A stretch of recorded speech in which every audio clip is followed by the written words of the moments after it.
Good afternoon. My name is Judy Miller. I'm an educator, currently working on the Winnebago and Omaha Nation reservations in Nebraska. And I'm also a member of UCC Longmont. Today, we are gathered to listen to Lee Mun Wah, an internationally renowned Chinese-American documentary filmmaker. An author, a poet, an Asian folkteller, an educator, a community therapist, and a master diversity trainer. I first learned about our speaker's work when I was asked to watch the video, The Color of Fear, and after I joined a talkback session. It was a life-changing event for me, which has guided my thinking ever since. This film is just one of his many accomplishments, which include Stolen Ground, that's about the experience of Asian Americans, Walking Each Other Home, part 2 of The Color of Fear, and it's on racism, Last Chance for Eden, it's a 3-part documentary on sexism and racism, and his latest film, If These Walls Could Talk, or Halls Could Talk, I apologize. It's a documentary that focuses on college students and their dialogue about race and racism. His latest book, Let's Get Real, What People of Color Can't Say and Whites Won't Ask About Racism, was released in 2011. Mun Wah has led and continues to lead a full life of reaching out and giving back. Please join me in giving him a warm welcome, Mr. Wah.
So, what is your name? Doug. Hey, Doug. So, Doug, what was it like when I walked around quietly like that? Kind of uncomfortable. And is that why your leg's shaking right now? Okay. And why were you uncomfortable? Felt like you were watching us very closely. Ooh, so you get uncomfortable when people watch you very closely? That's a good question. I'm a therapist. I can ask these type of questions.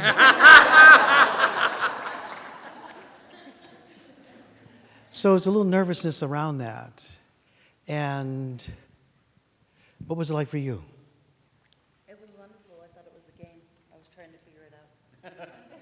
And what was it like for you? Uncomfortable too. And this cool-looking gentleman here who looks nice and cool with his cap and just sitting here. And what is your name? My name is Tim. Tim, what was it like for you? It was peaceful. And what was peaceful about it for you? We saw everyone begin to relax a little. Ooh, okay. So were you unrelaxed before you came in? Coming off the road, coming out of a couple of intense days, oftentimes, yeah, a little less relaxed. And this really cool-looking gentleman back here, what is your name? My name's Tony. Tony, what was it like for you when I walked around here? I felt like everybody, like you, got our attention without saying anything.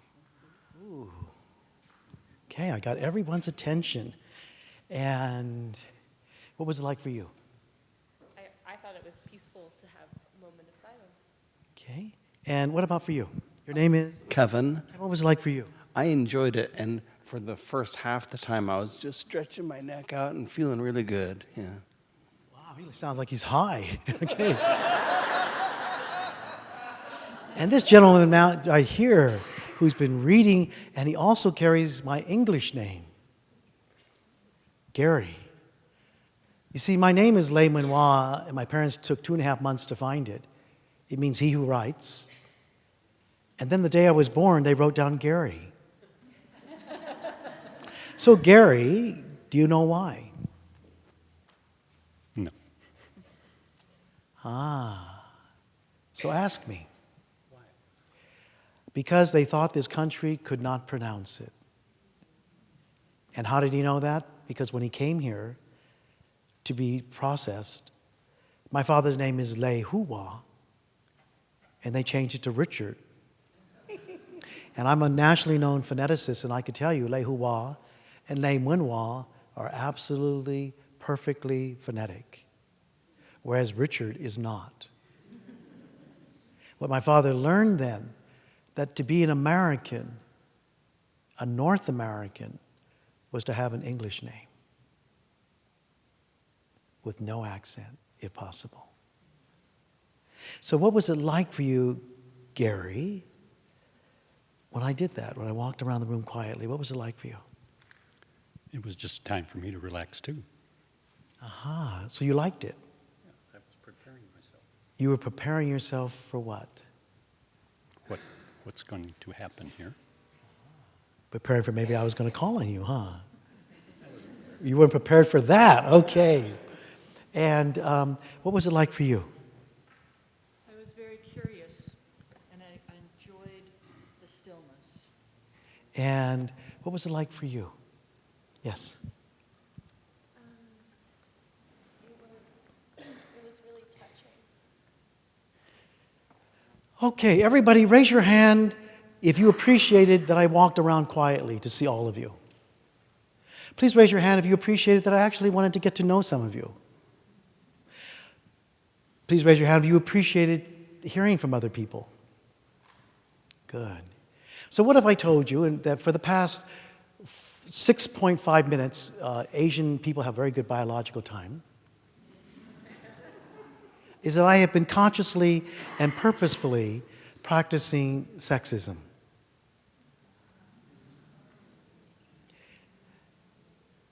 So, raise your hand if you saw the sexism that I did. Raise your hand. Please stand. The rest of you will be taking my night class in Diversity 102. Please remain standing. Please remain standing. Now, for those of you that did not see it, she's standing up because I'm not taking that night class. Take a look at all the people that are standing. Turn around and take a look. And what do you notice about most of the people standing? We've got a lot of pissed off women right now. So let's find out one thing I did that was sexist. So let's start off with, your name is? Cheryl, So Cheryl, what is one thing you saw me do that was sexist? you paid more attention and engaged more with the men than the female. Actually, I paid no attention to any woman. I only paid attention and talked with men and engaged them. Please raise your hand. If you did not see that, raise your hand. Otherwise, you wouldn't be sitting. Please raise your hand if you did not notice that. I noticed mostly men, but then you spoke with her. And also to her. And then, yeah, so it wasn't completely all men, but it was mostly men. No, what I meant was I called on them, but I did not say anything after that. That's a big difference, isn't it? You see, I can say hi and not pay attention to you at all. How many women are used to, sometimes they call on you, but they don't listen or even notice what you're saying? I see the men are squirming a bit. What else did I do that was sexist? You didn't put the microphone? I did not give a single woman the microphone. Only the men. Please raise your hand if you did not see that. I'm looking at this one guy, he's going, I don't know if I should do this, and there's all these women here. Did you see it? So if you saw it, then raise your hand if you didn't see it. Raise your hand high, keep it high. Because Charlie over here is taking names, even he didn't see it. What else did I do that was sexist? Let's try you right here. Your name is? Lori. What else? One more thing that I didn't do. Those are the biggest things I noticed. I can't think of things. These 3 other things. Ooh, Erin's ready to tell me. She's going, call me. What did I do? You didn't ask for a single woman's name.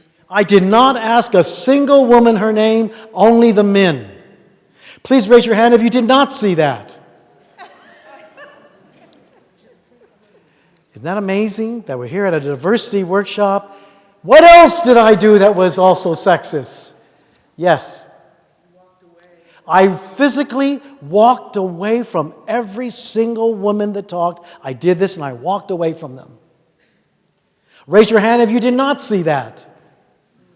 How much more blatant could I get? No name, didn't talk to them, no microphone, and physically walked away and you did not see it.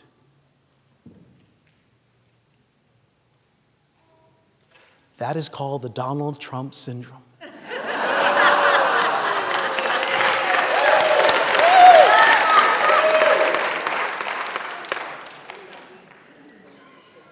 The question then becomes, please remain standing.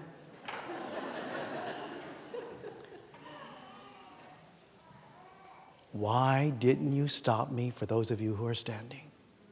Because you do not look like the type of women and men that would say, hey, you can go ahead and do this. Why didn't you stop me and say, hey, give me the microphone? You even saw me walk away, and yet you let me walk away from you. She's still pissed. Look at her. She's probably saying, well, 2 more minutes, I'm out of here. Why didn't you stop me? Why didn't you say something? Because you're in charge. Yes. Some of us didn't see you. Well, that requires turning around. Because we're used to sitting in rows and not turning around when people look. But I'm still going to come back to you. Part of it is habit. But some of you look like that isn't good enough. You wouldn't stop. You would stop me. Why didn't you say something? Because I'm going to go deeper for you in this country. Yes? Because I figured you were up to something. Right. I would like to propose to you that that is exactly what discrimination is. It's a betrayal. And also what you do with that is you go like this. Did that really happen? And then you go like this. Maybe it was the way I was dressed. Maybe I didn't have anything as important to say as the men did. I can't believe he would do that, but then maybe I'm not looking at it right. By the way, that is almost every one of the accounts of the woman that Donald Trump molested. They doubted whether or not it was really happening. Yes. And your hand is up over here. Would you mind standing?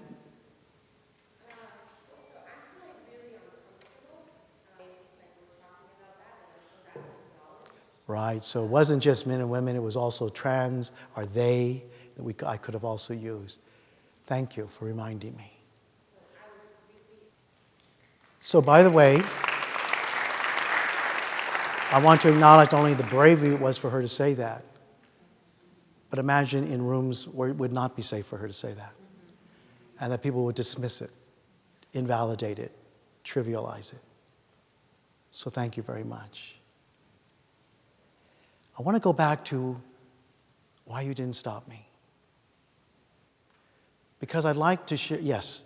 I was just thinking, some people may not stop you because they think you're an authority figure and it somehow gives you allowances that they don't have.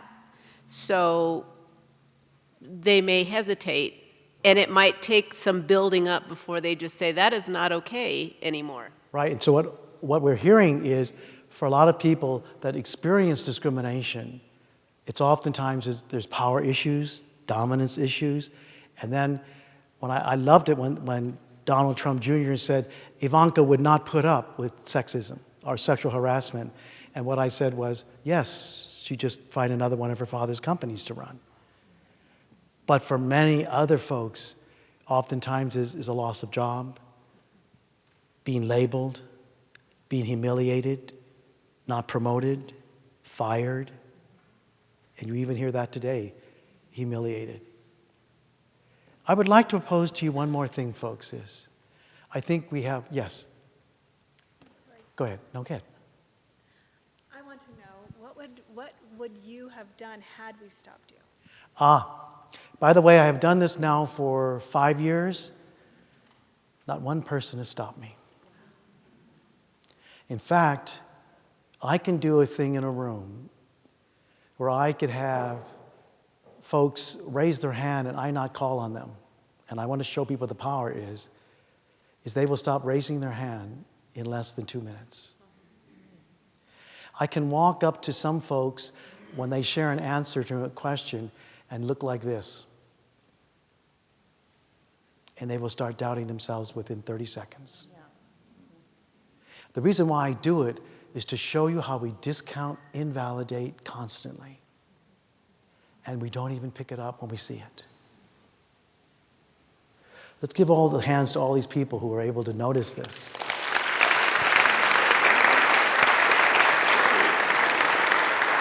So I would like to ask you, when President Obama did his first State of the Union message, and a congressman in the front row said, "You lie," which person in the room said something? Because it was filled with senators, congressmen, Supreme Court justices, Speaker of the House. Which person in that room said something? No one. For a $500 certificate,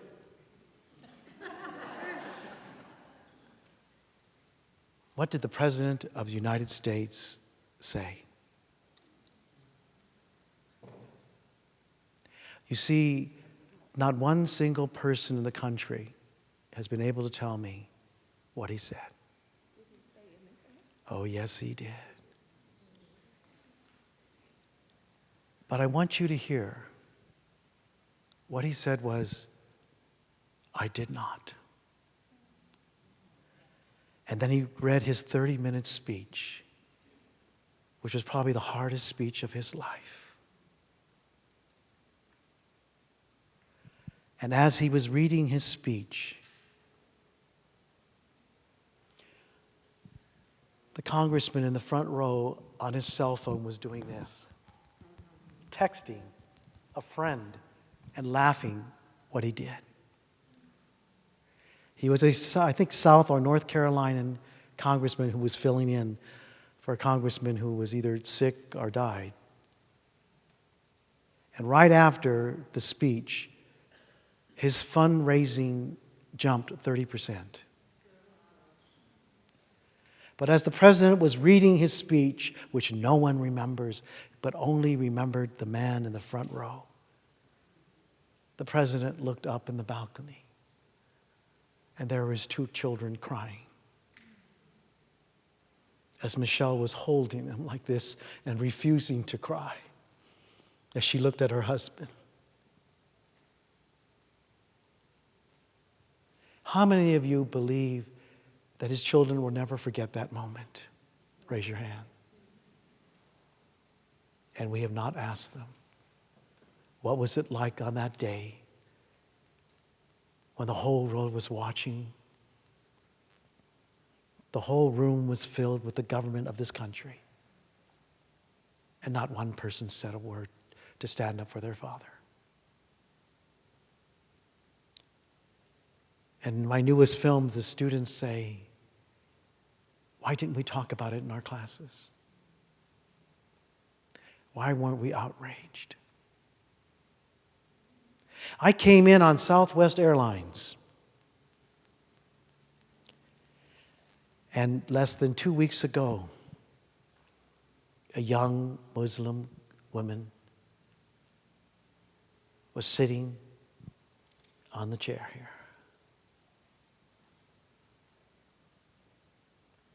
A white man got up. She was wearing a hijab, a Muslim headdress. And he ripped it off her head. Said, "You're in America now." And the white woman next to him said, "I'm scared of her too." Oh my gosh. And she notified the airline host, and they escorted her off the plane.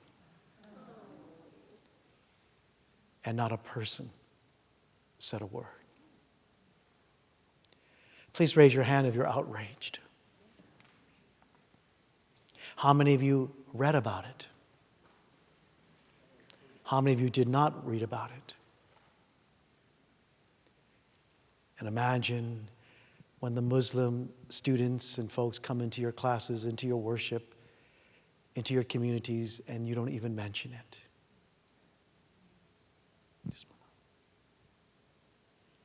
And then 1 week before that, a Middle Eastern man is simply sitting like you with a pen.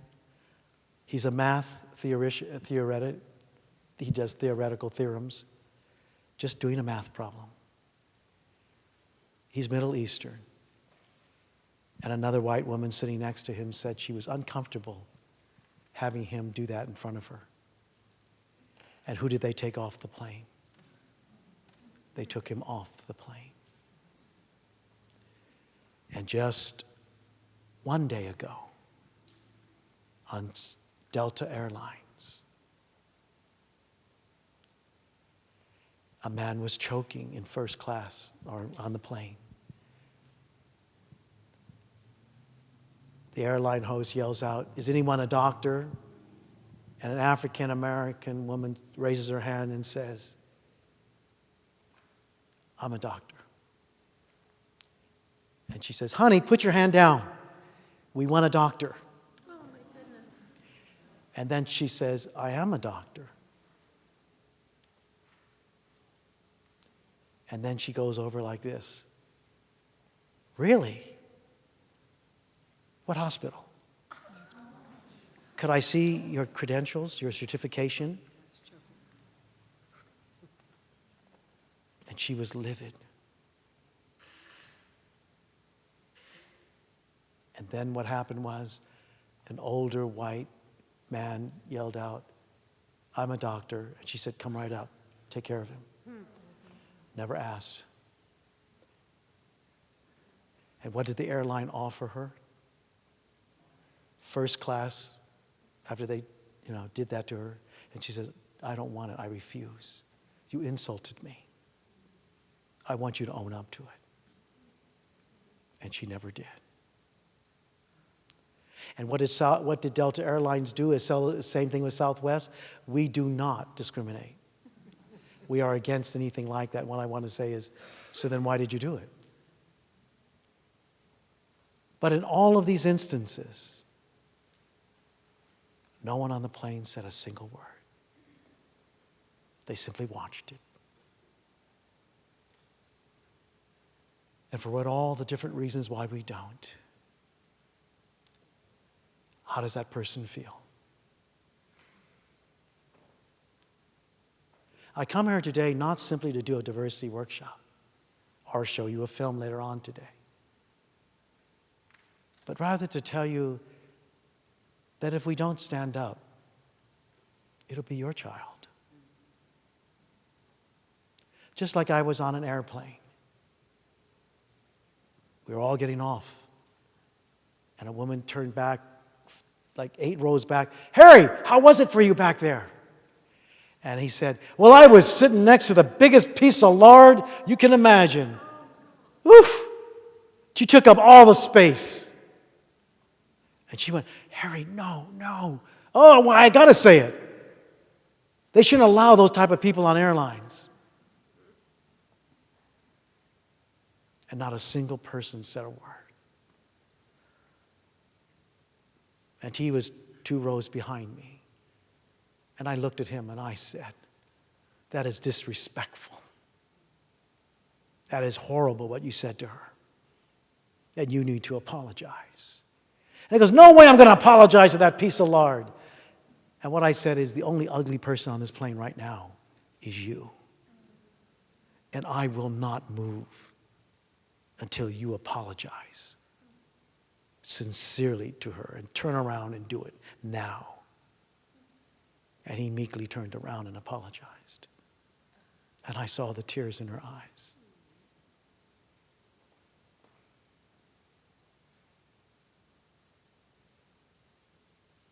I didn't know where the words came for me to.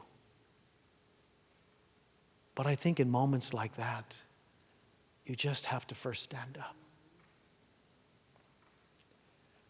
You see, today you could say you respect differences. How important it is to meet people who are different. But none of you even saw the sexism that I did. How much more blatant could I get? And then you might wonder, people might be afraid to tell you. And you might go, "I was in that church that day. I didn't see anything happen." You sure? Just like the folks that Donald Trump is saying didn't see what they saw. That's why people don't share. Because people make up stories about them, their motives. And also why? Because we have very few leaders that take responsibility. We have very few people that go like this, "Yes, that was sexist. Yes, that was racist. I need to look at that." I think somehow we are afraid that if we say that we have discriminated, that somehow something horrible is going to happen. I think sometimes that when we own up to it. For instance, my students said that I was a racist on my first week of teaching. And I thought I was the greatest guy on earth. And then I said, "Tell me what I did." He was an African-American student. And I said, "Tell me what I did." And what he said was, "Well, Mr. Lee, you have a phone in your room like no other teacher does. And you call our parents when we act out." I said, "Yeah, that's true." And he said, "Well, you give Asian students 3 warnings, but you give us only 2, and then you call our parents." And I said, "Wow, really? I didn't know I did that." I said, "How many of you saw me do that?" And all the kids raised their hands. And then I looked at the Asian kids and I said, "Why didn't you say something?" And they said, "We thought you liked us better." But then what I said is, "But I want to be honest with you. I think this culture has told me that black kids act out a lot in classes, and you better stop them fast, and that Asian kids are good." And I think that entered into my teaching with you. Without even knowing it, I was doing that again. And I want to take responsibility for that. And thus began a whole conversation in our class about racism, our fear of each other, how the Asian kids were afraid of the black kids, how the black kids were afraid to go into Chinatown. And all of those fears came out and we talked about it. You see, it was a great opportunity, wasn't it? It wasn't just to say, I'm a good teacher, and to make them afraid to ask me. It was about taking it in and trying to own it. And I think we're looking for a model for that to happen. Can you hear that? Come on, Bill. You did inhale.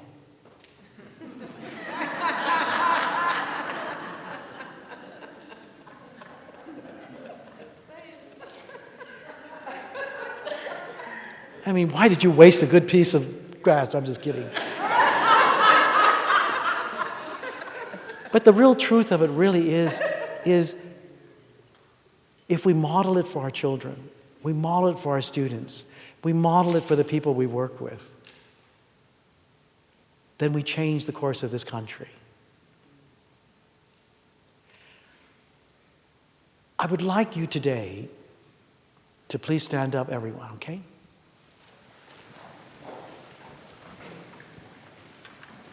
I would like everybody over here, turn and take a look at all the beautiful people in the middle row here.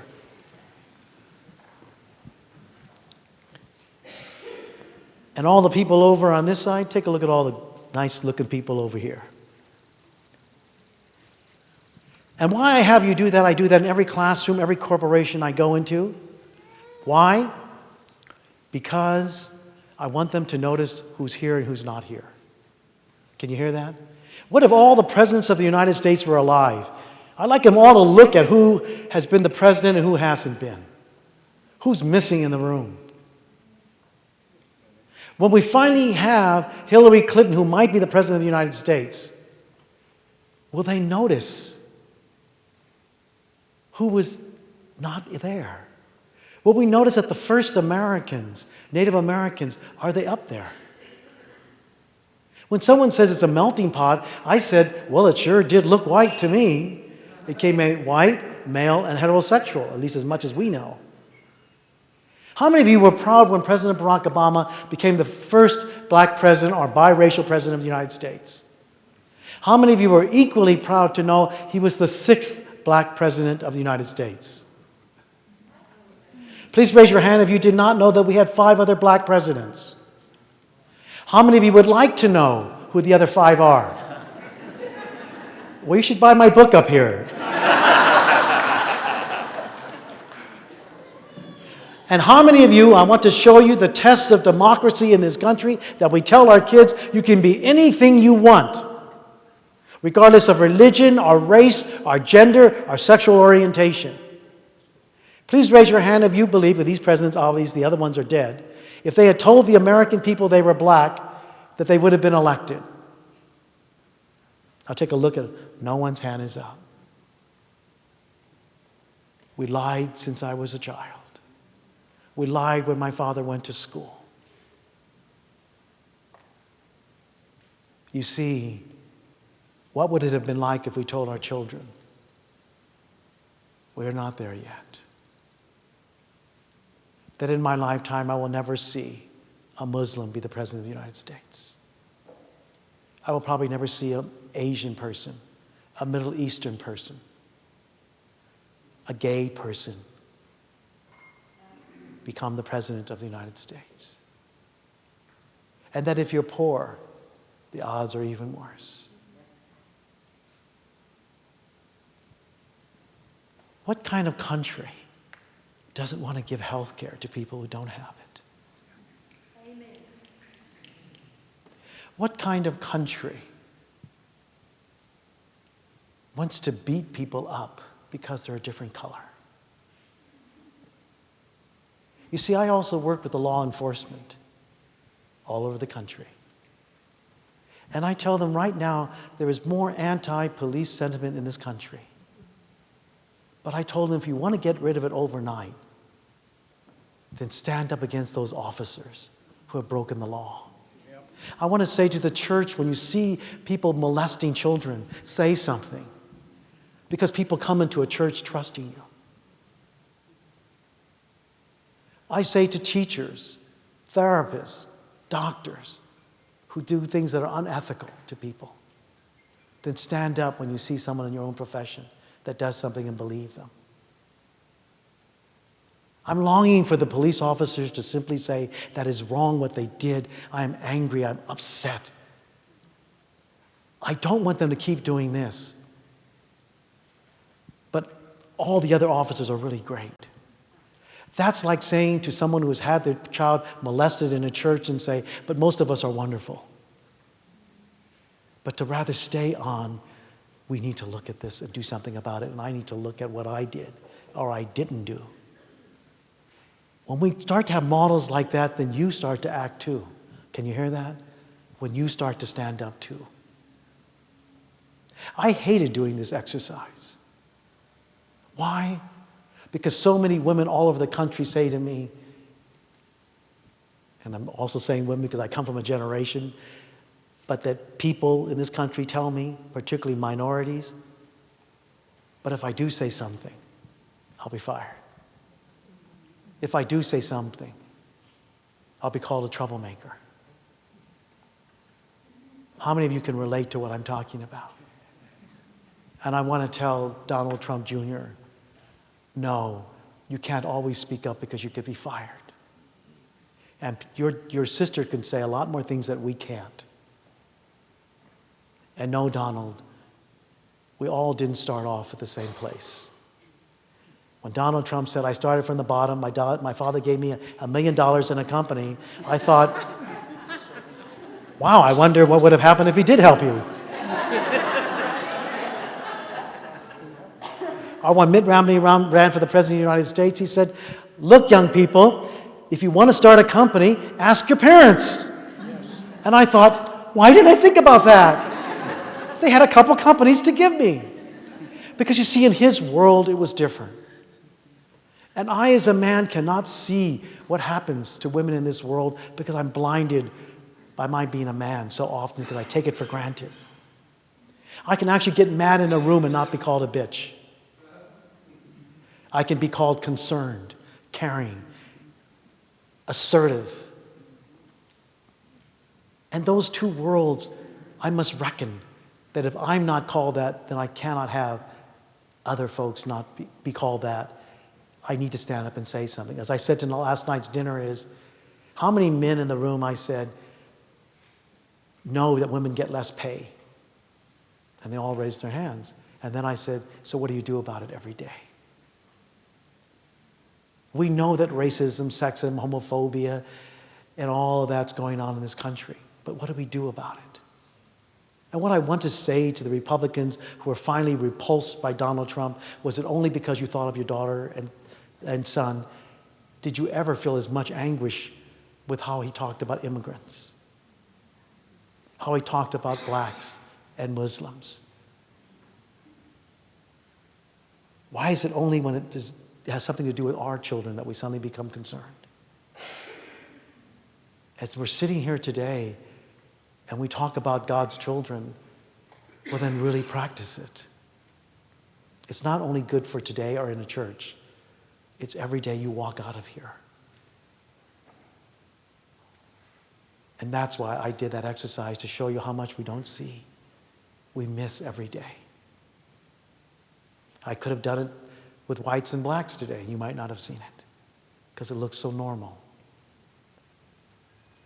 Today when you came here, how many of you want to have a world in which everybody's valued and for you to get to know people who are different? Raise your hand. So when you came in today, how many of you came in here today and sat next to somebody you knew? So how's that going to happen? You really think that Les is going to jump out of his role and go like this, hi Chris, let's get to know each other? No. And that's what we do. We think the world's going to come up to us. But in fact, the truth of it is, the reason why my son has so many other friends of color, because he saw who my friends were in my home. He saw who I ate dinner with.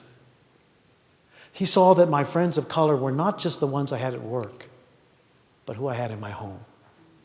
A recent survey came out and said that 70% of white people have no intimate friend of color except at work. And that the other 30% who have friends of color never once bring up the issue of racism. What is your life like? It took me years before I would walk up to a woman and say, tell me about sexism. As a man, I never even thought of that. Just as no one ever came up to me and asked me, what's it like to be a Chinese American man? How would I do therapy? How would I do teaching differently, education differently? It was almost like that part was gone. And so today is the only way I know how we can get to know each other is we're going to have to walk up to somebody we don't know. We're going to have to do this. Or we might even want to do this. Man, I'm really scared to walk up to you. I've seen people like you in my neighborhood, and I'm scared. I'm scared I'm going to screw it up. I'm scared I'm going to say something that's going to hurt you. But I remembered what a black woman said when I was at Best Buy. So you hurt my feelings. I'm not going to die. How many of you ever thought about that you were going to have a relationship with your partner and you go like this? You know, I really want us to be partners as long as we have no conflict, don't argue, you never call me wrong. No. And by the way, if that were true, that you were afraid of you know, not to have conflict, we wouldn't have children. You don't go, okay, first time you yell, you're out of here, I'm done with you. No, that's part of the package. Because why? Because you're different. And when you can't put up with diversity, like a woman said, well, you should treat everybody the same. And I said, do you treat your kids all the same? No, they're all different. Because you took the time to not only notice their differences, but to work with them because they were different. Then why don't we have that same patience with the people in this room? To take the time. And the only way I know how you can meet somebody who you don't know and who's different is you're going to have to pick somebody in this room who's different and who you don't know. Now, you're really lucky today because we rented a lot of people of color today. No, I'm just joking. Some of you are going, he's not kidding that much. But the truth of it is, in Colorado, there are not many. And what it feels like to walk into rooms. And even though I laugh at you with it, last night we went to dinner. And there was only 3 or 4 of us of color out of the whole dinner. And it was a subject that everyone was kind of looking at each other. Finally, I looked at the black man, and that happened to be Les right across there. And I said, when I saw you, I thought, whew. One black man, and we've got it. But we looked at each other, like we doubled the population of people of color in the room. But thus began a conversation for Les and I with the whole group, what we say and what we don't say, how we act and how we don't act. Raise your hand if you know exactly what I'm talking about. 1 second. Now you're going to choose a partner, okay? You're going to choose somebody in this room who you don't know and who's different than you, okay? So look around the room. Don't choose anybody you know. Come out of your rows and pick a new partner.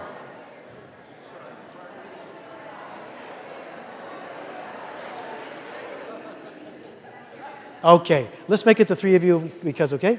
All right, now, turn and face your partner. Now, don't say anything. Because you guess what? I found out about this culture is we are deathly scared of silence. We'll fill it up with wonderful, profound questions like, how are you? How was your flight?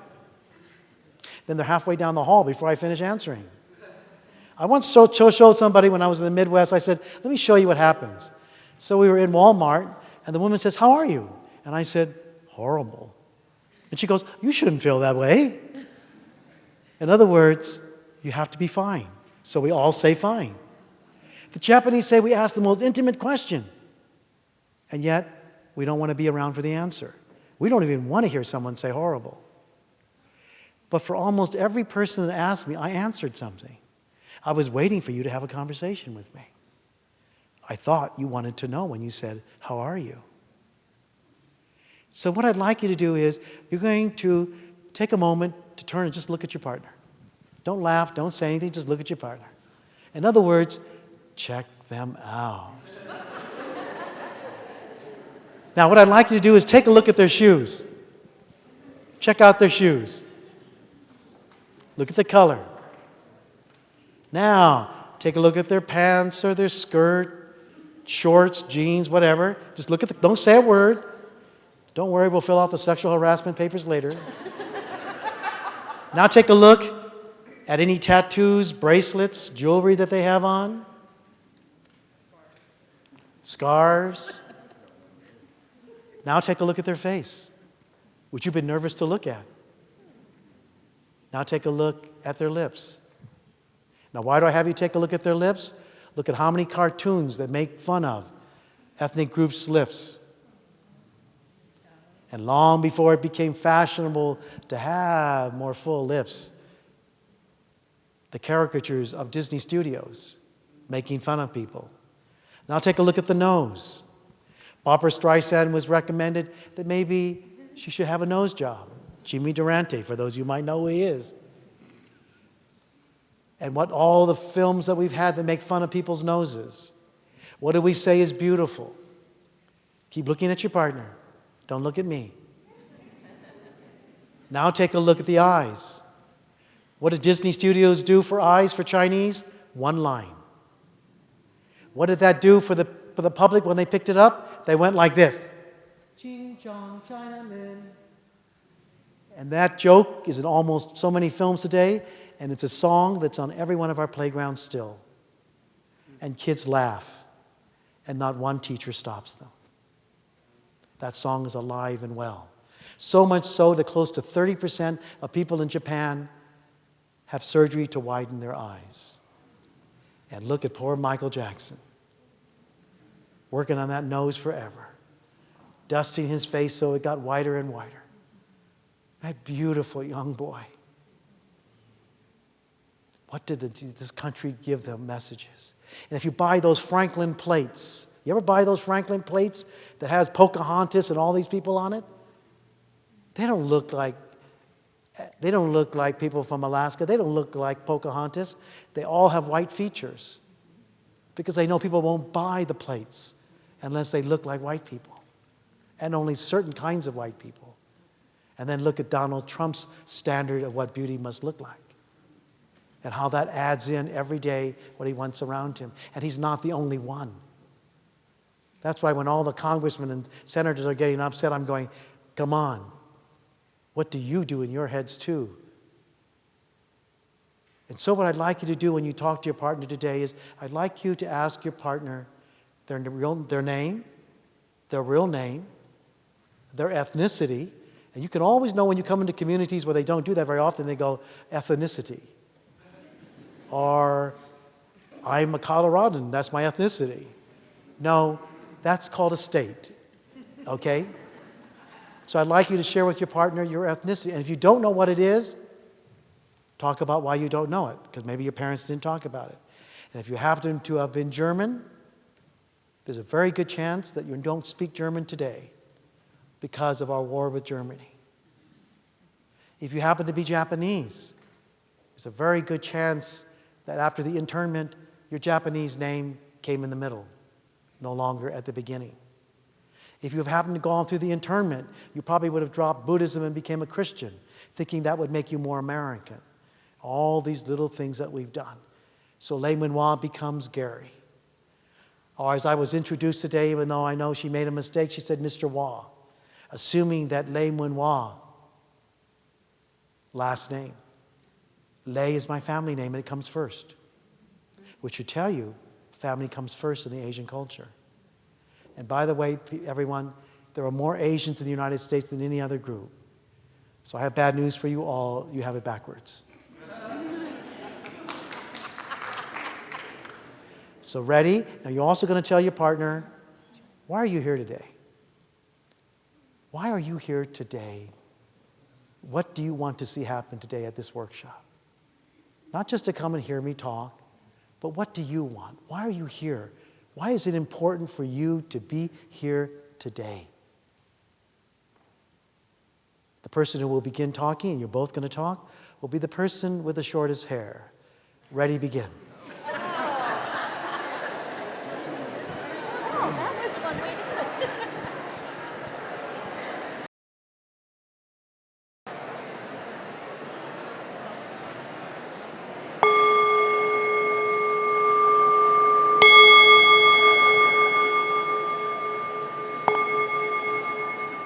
Okay, take a breath. Breathe.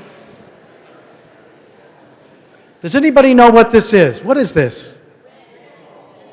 A what? A singing bowl. It's a Tibetan singing bowl or prayer bowl. I remember a student from University of California, he asked me what it was, and I said it was a Tibetan singing bowl. And he said, "Where is it from?" So I looked at him and I said, "From the land of bowl." No.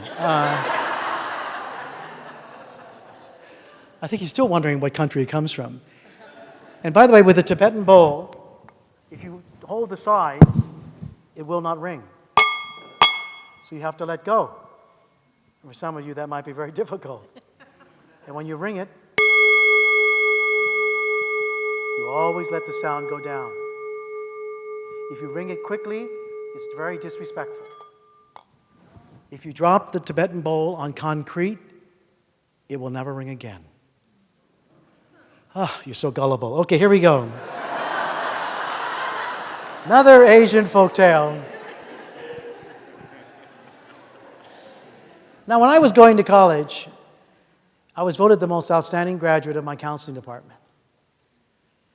But when I came back, and even during the time I was there, when I graduated, I finally realized that no time did they ever ask me, as a Chinese man, born in the flatlands of Oakland, how would you work with a client differently?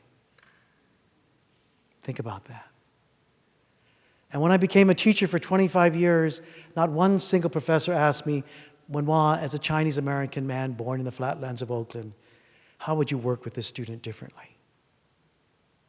You see, multiculturalism is not simply something you eat, dress to, cook to, or dance to. It's about, aren't you curious how I would do it differently? When women came onto the workplace, we didn't once ask them, how would you do it differently from your perspective? When blacks and Latinos and Asians and people who were gay and people with disabilities, how would you do it differently? That's when you use your culture. And look at me today. Because yesterday when someone was talking about, for me, the melting pot, and I said the melting pot would never allow me to wear this to IBM for an interview. I look beautiful in the United Nations. I look wonderful at Asian Heritage Month, but inappropriate on Monday morning. And why is that? Because I don't look like you. And that is what multiculturalism has meant to me.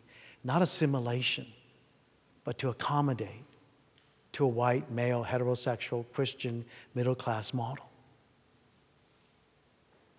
But all that I put on my table from all of my people, where was it to be honored? From the moment I walked into a classroom, my Chinese accent was funny, inappropriate. The moment I brought in my Chinese food, it was smelly. But when someone could bring in a bologna sandwich or tuna or hamburgers, that was wonderful. And what did I slowly learn? That I was an outsider. That an American did not look like me. Today, when I was talking to the cameraman over there, I was saying, look at you. You don't have anything on your body except your skin and your inner parts of who you are that shows off your ethnicity. When I sit next to my brothers and sisters today and I was watching the ceremony, the beautiful storyteller, and I was thinking she could not wear that to IBM or any major company. And every graduate advisor in this country would tell her, you do not wear that. And so today, I am wearing this. And I think it's what we do not see. And all of my years when I was in college and I went back to keynote, when they gave me the honor, I told them these are the questions that I wish that you would have asked me. And it's entitled, What We Do Not See. And the way you would start it off with is, as a Chinese man, when others look at you, what do they see? I can tell you when people look at me, they often do this. Mun Wah, you speak such good English. Where'd you learn it from? Raise your hand if you know exactly what I'm talking about. Please stand. And you can laugh. Now take a look at the people standing, and some of them right next to you. And the rest of you who've never been asked that question, why not? Did they assume that the color of your skin meant you must speak good English? Why are they surprised that I was born in this country too? 70% of white people in this country still believe that Asian people are all immigrants, just like Latinos. Please sit down. And this gentleman right here who has a famous name, John West, would you mind standing? Would you mind standing? Oh, so I'll try and speak a little louder, okay, John? Okay, thank you. So I'd like you to think about, why don't you turn around, John? You can look at the rest of the group here. Just turn around here. I want you to think of how many times that John has had the experience in his life of somebody walking up to him and saying this, "My God, John, you are a credit to your people." How many times in your life have people said that to you? Very few. Probably zero. Or, as Joe Biden said to the President of the United States when they got elected, and he turned to Barack Obama and he said, "Wow, you're so articulate." Like he was surprised. And I wanted the President to look at him and say, "And I'm absolutely flabbergasted that you're articulate."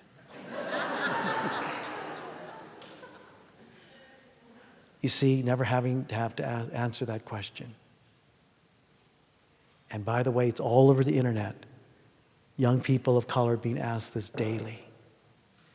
And how it reminds them that they are still outsiders, even in the year 2016. Let's give them a hand. Thank you. Thank you. So when others look at you, what do they see? What don't they see?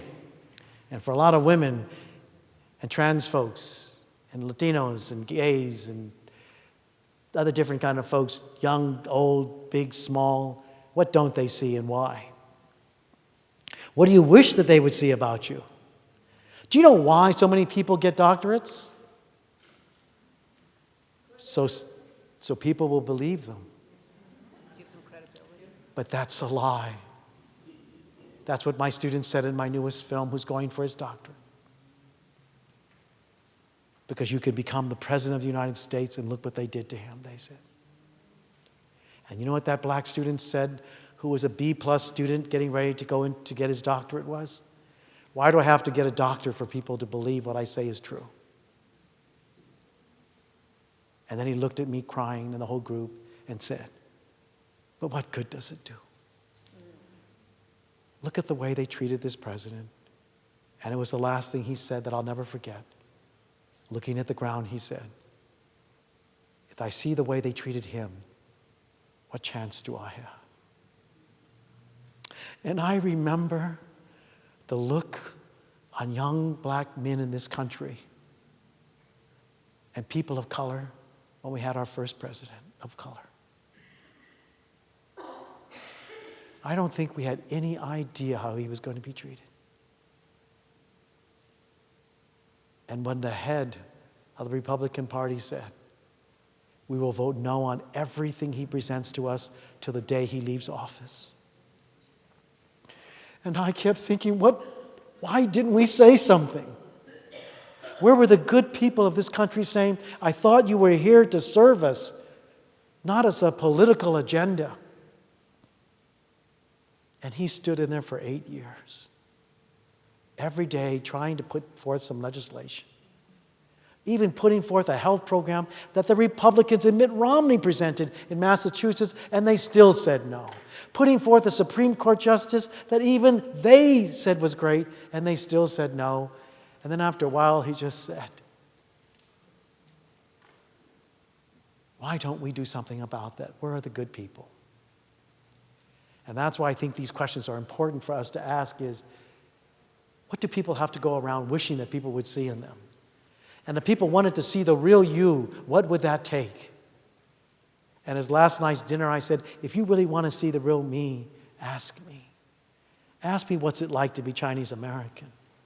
Ask me how hard it is every day to have stares when I go into rooms. What's it like every day when I see another black person being killed on the TV, what it does to my heart? What it does when I hear Donald Trump say what he does. And all of his followers screaming all these horrible things. And I wonder, will my child go through this? Is he already going through this? And then I look at my father and mother, who I know looked at me and said, I thought it would be different for you. And with tears in my eyes, I have to say to my son, I thought it would be different for you. And I don't want him to say that to his children someday. And that's why I'm here. I want you to ask this partner, when people look at you as a Latina or as Asian or black or as a woman or as gay or as trans, what do they see? What don't they see? And for you to stand in there and hear what they have to tell you. So turn and face your partner. And one of you, this time the person with the longest hair, will answer these questions. When people look at you and put in your ethnicity, your gender, and your sexual orientation, and if it works for you, your age, because we all know people look at you differently as you get older. Or as one older woman said to me in my last workshop, where we were filled with all these young people, she said, you know, as I get older, I think I become invisible. Like people don't even think I have anything to say or useful, so they talk around me. It's almost as if I passed away. So when people look at you as you get older and white and a woman or whatever that is, all your different parts of you, what don't they see? So begin those questions. Ready, begin.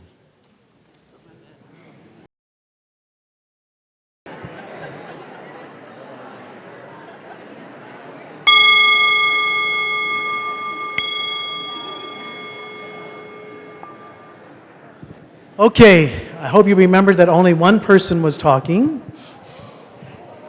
Some of you going, oh, okay. Only one person was answering these questions. Now, turn to your partner. Turn to your partner. Don't look at me. And now I'm going to show you how to mindfully listen. Mindfully being present with someone is not just simply looking at them, just listening. It's what you are going to say after you've heard them. When people always tell me, I heard you, I go, tell me what you heard. I'm sorry. Sorry about what? That's what I would have asked Donald. Sorry about what? That you got caught? Or do you understand what you did? And so, what I'd like you to think about in your head is 2 or 3 things that your partner said. Just think about 2 or 3 things. Things that were important to them, not to you. Can you hear that? One of the fastest disconnect is to only think about things that you're interested in that they said, but miss what they said. Now, how do you know what was important to them? What was the way they said it? It was how long they stayed on it. Or maybe how fast they skipped over a question because maybe it was too hard emotionally for them. It's important for you to go sometimes, I saw you skip through question number 2 real fast.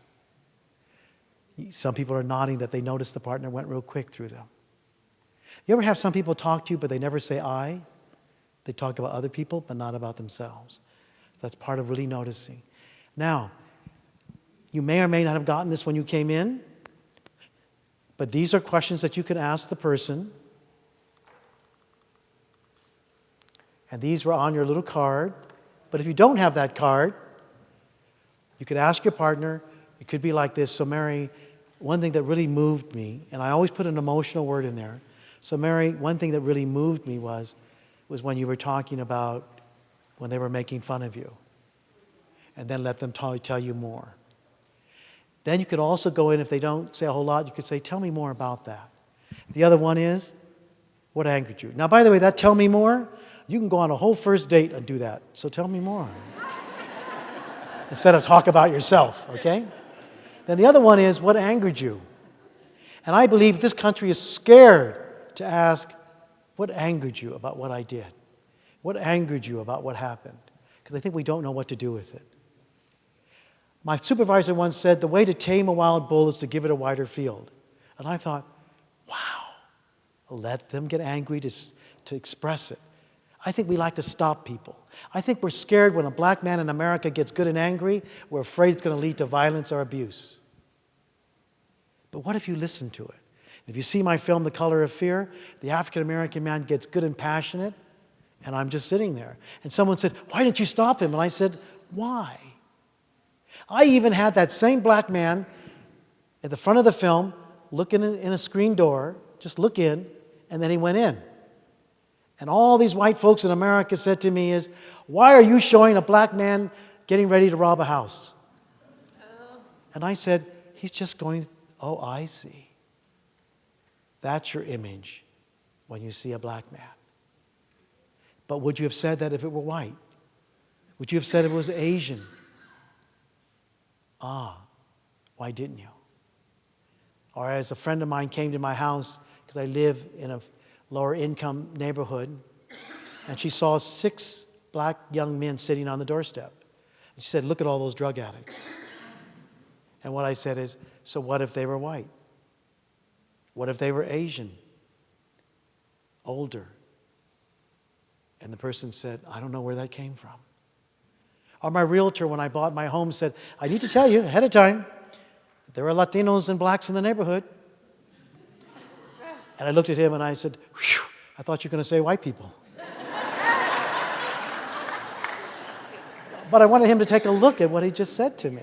And I want you to hear, even though you're laughing, how many of you have told your children what parts of this city not to go into? Because my father had us roll up the windows, lock the doors, and then we looked out what neighborhoods he was talking about. And every city has them, don't they? And then one day you're sitting in front of them. Those very people you were taught to be afraid of. And why are we doing this today is because the only way to break your fears is to sit next to somebody and to get to know them. And not necessarily that they're like you, but they could be different, and that's also beautiful and wonderful that they could be different. We've got to stop just celebrating differences, but really valuing it on a real level that we could learn from somebody. So what I do is I like you to ask them these questions.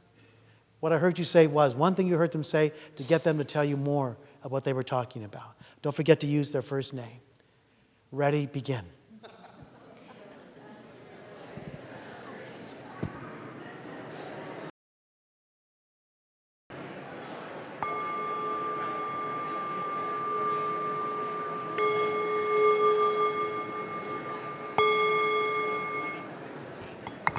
Okay, breathe.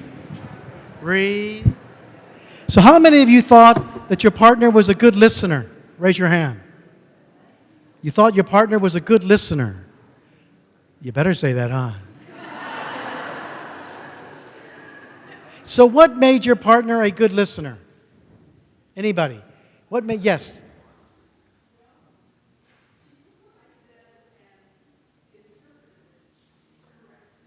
She said she took what I said and interpreted correctly. That person got lucky. Yes. She pulled out some of the little things that I said and noticed that maybe those were very important to me. She looked farther into it and then pulled them out. And by the way, that's what a good therapist does and a good listener does, doesn't he? They pick out the little things, not just the big things. It helps you go deeper. Anyone else? Yes. What made your partner a good listener? Asked me a question and then actually was quiet and let me talk. And the subtext is sometimes they'll ask you a question and they don't listen to you. See that? So how refreshing it is to have someone really want to know the answer. I remember when I was in first class, this guy said, what do you do for a living? And I said, I make movies. And then he said, you know what I do? And then he talked for the next hour. It was like, wow. I helped him talk. Anybody else? Yes. I'm sorry. Eye contact. By the way, eye contact's very important. You ever have somebody look like they're listening to you, but you can look in their eyes and they're gone? Now, there are some cultures that don't want you to look in the eyes because it's disrespectful. So what you do in those cases is, and I wrote this, and you can look on my website, I noticed you looked away, and I was wondering if it was personal or cultural, because I really like to get to know you better. It's a really respectful way, but leaves it open. One more time, I'll get to her and I'll go right to you next, okay? Yes. My partner heard what I said. She also heard what I didn't say. And she came back with a follow-up as to what she thought I had said. Ooh, she also heard what she didn't say. Isn't that an interesting way of saying it? I heard what she didn't say. I think sometimes we need to look very carefully what people don't say, huh? It's election time, folks. Yes.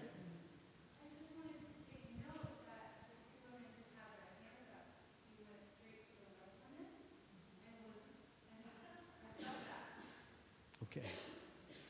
Thank you. Actually, sometimes it's hard, I can't tell, and I could see what that might do. Okay? Anyone else? Yes. So I felt that not only did she hear what I said, but she felt what I said, and then she validated the things that I was passionate about. Feeling what someone says, not just hearing what they said, but feeling what they said. And then the last part is very essential, isn't it? Validating what they said. Because you can hear and still not believe them, can't you? And people can feel that in you. Anyone else? Yes, Les.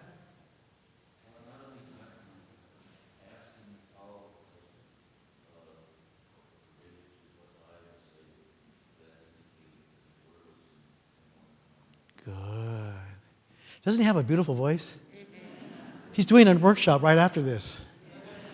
He paid me a lot of money to tell you that part. Okay. Anyone else? Yes. What I said was, okay. What I said was not only the eye contact, but asking follow-up questions to indicate to me that he was listening and wanted to know more about what I was saying and how it related to what he was hearing from me.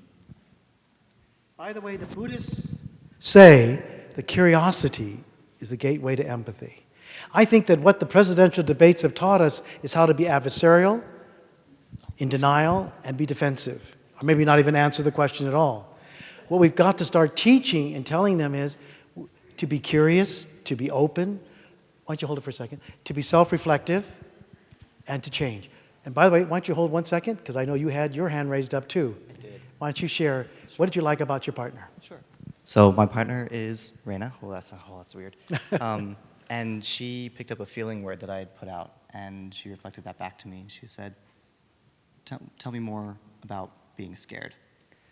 And that was fantastic. Can you hear that one, everyone? Tell me more. Closer, so you can, everyone hear better? Yes? Good, okay, sorry.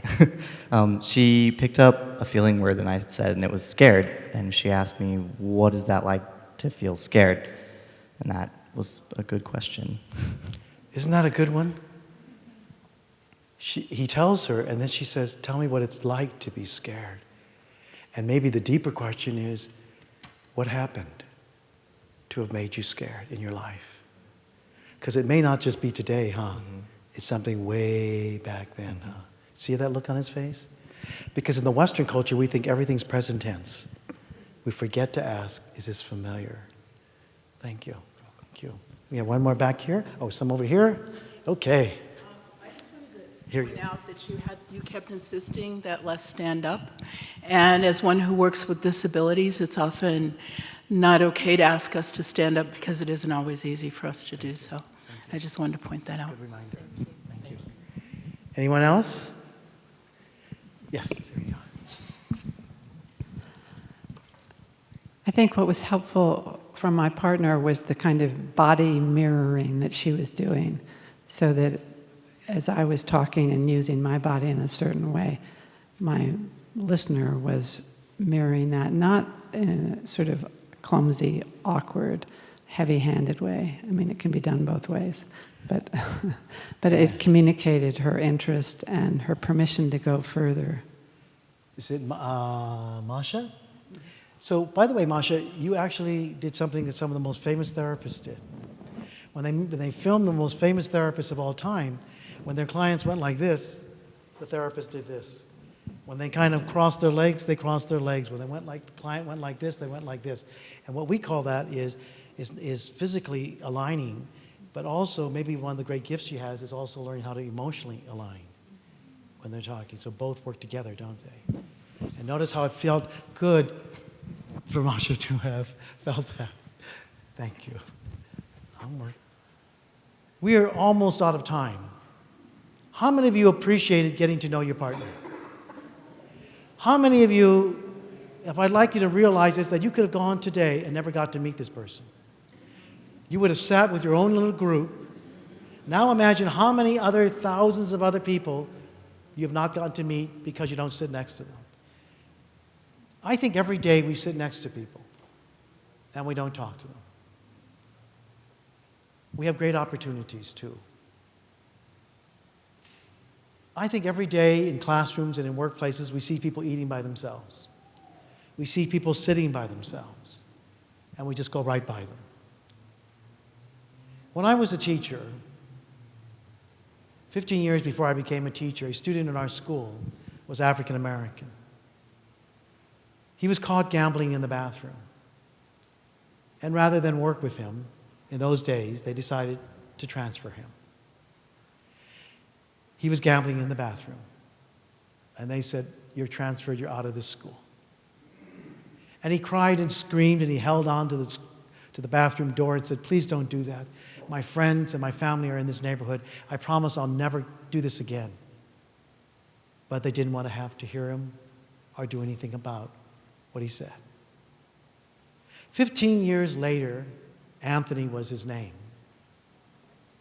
He broke into a woman's home in a robbery. He dragged her from the laundry room to the outside and he shot her 5 times in the head. And then Anthony went down the street and he shot 3 other women. The woman he shot 5 times in the head was my mother. And I have often thought all these years, what if one person had put their arm around Anthony and said, "We're not going to transfer you. We're going to try and find out how we failed you. I want to find out what your family life is like, what it has taken for you to get to this school today. Perhaps my life would have been different." I was so traumatized by it when I was a teacher that I could not longer teach after 20-something years. I went into therapy to deal with my trauma, became a therapist, later on became doing this work and eventually a filmmaker. And one day in Sacramento, California, in front of 600 people standing room only, I told this very same story. And out of the audience, a woman stood up and said, "Oh my God, it was my son who killed your mother." And I walked off the stage as I cried for her son, and she cried for my mother. It's a little bit like Crash, isn't it? One event leads to another. I'm here today because if my mother hadn't been murdered, I would never become a therapist because I need to go in and done this work. But I would give up 10 years of my life to have had 1 minute with her, just to say goodbye. There are 1,000 ifs that I carry. When I get up every day, I wonder what more story will I hear of another young black man being shot, or a person of color. Will I hear another story of a person that's been molested by Donald Trump? are killed, are murdered, are abused? Will I hear of another bomb because people feel like the United States wants to hurt them? And I'm getting so tired of it. And I hope you are too. But not just tired to move away from it, but to do something. When you came in here today, did you look around? Did you see anybody sitting by themselves? Did you say hello to the people you sat outside in the lawn with? When you sit in theaters and someone sits next to you, do you cringe and hide your things because you're afraid they might steal it? Do you at home, do you watch only certain programs, but never ones that might be of another culture? Do you go to festivals from another culture? Do they come into your home for dinner so your children get to know them? Or are they only workplace friends? And when you see people getting shot and killed and hurt in this country, do you with tears talk to your children about it because it so hurts you? Or do you just talk about it without tears or anguish or grief? When I saw Birth of a Nation with my son and his girlfriend, I couldn't stop sobbing. When I saw the way the whites treated them, I thought how inhumane. Screaming and yelling and hitting them and beating them. And then on one day, after I got home, I turned on a Donald Trump rally. And I kept thinking that hatred. And hatred's about fear. And why did I pair you up today? Because you've got to sit next to someone you've been taught to be afraid of. You can't just talk to people and look at them from a distance. When I saw this couple over here, will you raise your hand today? Raise your hand. I looked at a new world, a new child coming in.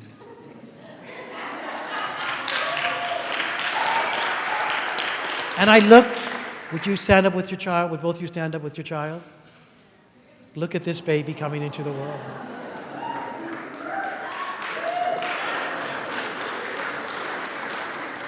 And every single time that you hesitate to say something on a plane, remember that child.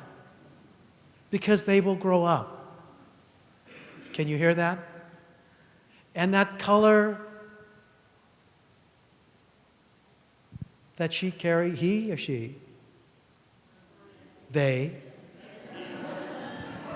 The color of your baby right now could affect how they will be in the world. And I want one day for it to be a world in which someone once said that little children do not see color, and I said, you're wrong. Little children see color and they run towards it. And then they learn to step back. They learn to be scared. That means we can unlearn it. That it's not this child's fault, but our perceptions that we've been taught. Yes.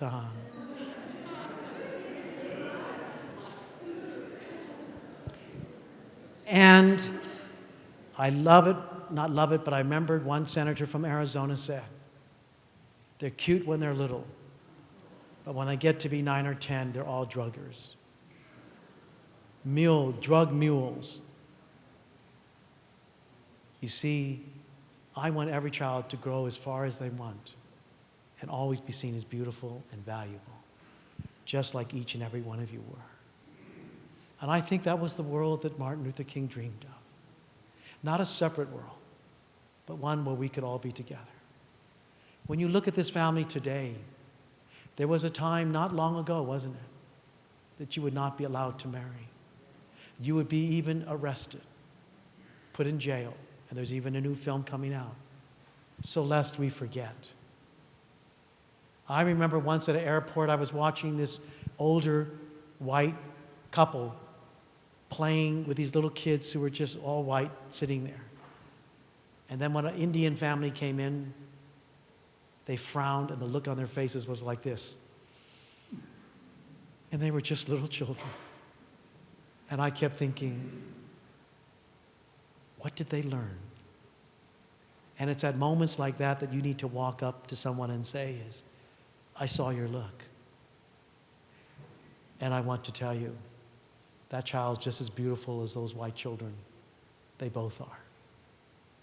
And it hurt me to see you do that. It anguishes me. And I know that look as a child. I know that look when I walk into a bar sometimes in Texas. The look is, what are you doing here? I can get whole restaurants to stop talking. And I want to tell you is there's no law against that look. But that look, I won't cry, but it eats away at me. And that's why I do this work. Because I want us to take responsibility for that look. And I want it to be a smile. And I want it to be welcoming. Not just in churches, but in every sector of our country. I thank you.